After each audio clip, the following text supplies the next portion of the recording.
ജീവിതം പ്രാർത്ഥന കൊണ്ട് യുദ്ധം ചെയ്താൽ അനുഗ്രഹം കൊണ്ട് ദൈവം നമ്മെ നിറയ്ക്കുമെന്ന് ദൈവത്തിൻ്റെ വചനം നമ്മളെ പഠിപ്പിക്കുന്നുണ്ട്.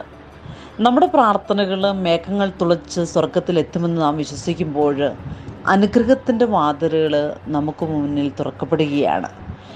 ജീവിതത്തിലേക്ക് നമ്മളൊന്ന് തിരിഞ്ഞു നോക്കിയാൽ എല്ലാവരും കാണാൻ വേണ്ടി കരയുന്നൊരു ബാല്യകാലം, ആരും കാണാതെ കരയുന്നൊരു യൗവനം, കരയുന്നത് കണ്ടാൽ ആരും തിരിഞ്ഞു നോക്കാത്ത ഒരു വാർദ്ധക്യം, ഇതാണ് നമ്മുടെയൊക്കെ ജീവിതമെന്ന് പറയുന്നത്. പക്ഷേ ദൈവത്തിൻ്റെ വചനം നമ്മളെ പഠിപ്പിക്കുന്നൊരു കാര്യമുണ്ട്. ആകാശത്തിന് കീഴിൽ എല്ലായിടത്തും ദൈവം നിൻ്റെ തേജസ് വെളിപ്പെടുത്തും.